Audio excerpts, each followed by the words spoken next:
welcome to my channel. After we get the earthquake to stop. Well, this is the cleanup.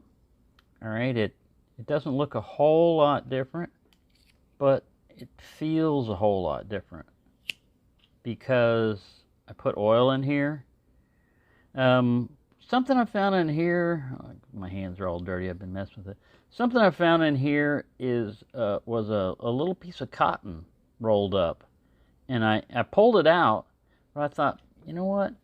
They might have put that in there to prevent pin wrap, or blade wrap from when this thing goes down. But it's got a little bit of a snap now. Now the action was a lot better when I first oiled it, but when I was stropping it, I would get a little side-to-side play.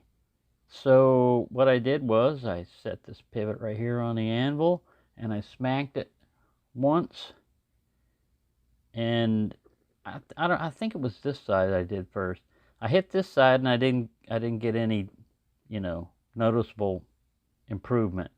I smacked this side just with a tack hammer, not real hard, and boom, blade play is gone. The worst kind of play for me on a knife is up and down play. If this doesn't lock up and every time you go to cut you feel a little bit of movement, oh man, that annoys me to no end. I can't stand a knife like that. Up and down flex like that, I mean, when you're locked in and it still moves back even further. The worst knife that I had to do that was a Marble's little small D2 lockback. You can build up something over here on the end, but I mean, it's a pain in the butt to fix that. Anyways, with this, I didn't get all the patina out because, some of that's gone in there, but I got all the rust off and I sanded all the sides. Now you can see these are not, you talk about fit and finish. Just remember, these were inexpensive knives. But, I mean, look at how far the mainspring drops down. And when you're open, it drops down even further. Usually they get the mainspring right on at least one position. Maybe half. It's got a nice half stop. Nope, it's not flush at half stop either. Yeah, it's got a nice solid half stop to it too. And the pull is about a 4 or 5 on this. I was going to go with a convex edge because that's what it felt like it had on here. But when I put it on the work sharp, it was starting to put the bevel way back here on one side, and it wasn't really touching the bevel on the other side. I said, you know what, I'm just going to put it on the workshop manual and set the degree to 20 degree angle.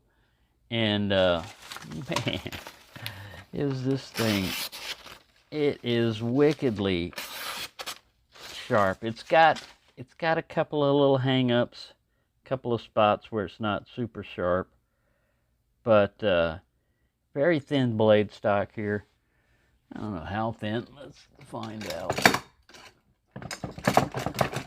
Come out of there, you. I'd say 2 millimeter would be my guess. And I'd probably be wrong. 2.5. About 2.6 millimeter.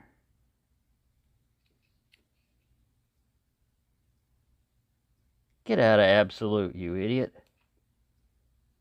These stupid machines. I forget how to use them sometimes. Alright, let's try this again. Yeah, 2.6 millimeter or 0.10. And that's the back of the blade.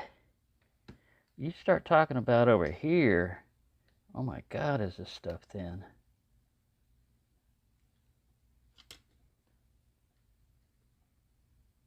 .013. I'm trying to get, let me get the edge, behind the edge.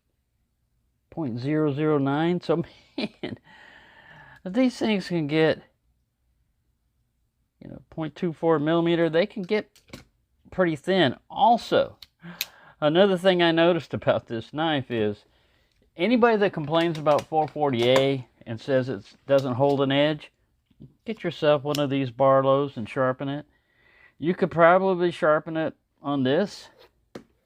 I mean, it took the honing belt was sharpening this thing, and usually the honing belt will just smooth it out a little bit, but the honing belt was sharpening it. When I put it on the work sharp, man, right away it was taking off metal.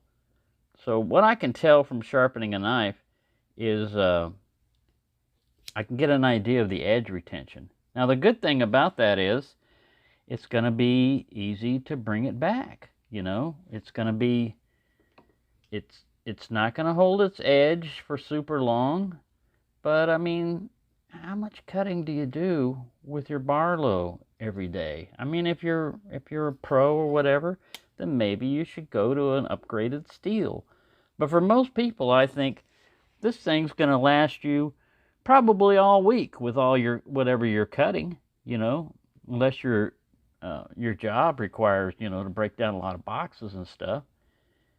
But yeah, so the people, this is the kind of steel I was dealing with when I was a kid. So when these people start poo-pooing, 440B, 440A, guess what? It's stainless. It's not gonna. You're not gonna have a problem with pitting, you know, and corrosion like this. And it's going to hold its edge a lot better than whatever carbon steel they were using in this. It's not 1095, or if it was, they didn't heat treat it because, man, the metal comes off this stuff quick. So, there you go. I still love this knife, though, because it's old school, you know. It reminds me of my time. Like I said, we got one crack that goes up here towards the pin. I noticed another one when I was cleaning it. Just a little one back here. I don't know if you can see that. Just a little cracking over here, but not much. It sits to one side a little bit. But yeah, this is a... If you can get one of these, if you're into old knives and stuff, these are interesting, but I wouldn't pay huge amounts of money for them or anything like that, you know.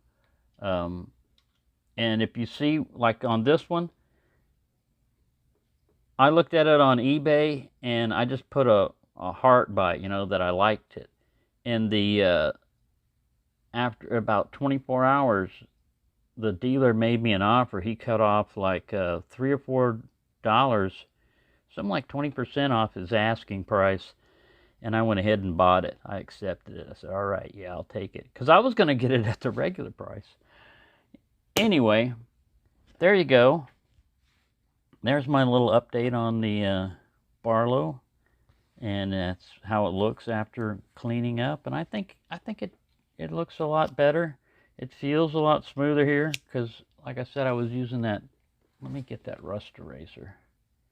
Yeah, it's basically just like an eraser that's impregnated with stuff, but it's all the way through the block. I had another one where it was just a foam pad, and it just had some stuff on the surface. I like this one a lot better.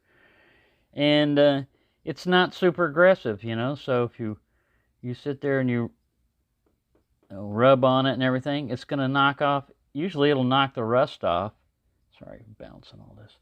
It'll knock the rust off without scratching the blade a lot, you know. So, yeah, I think they call this one Super Eraser or something like that. So there you go. Thank you for watching, and have a nice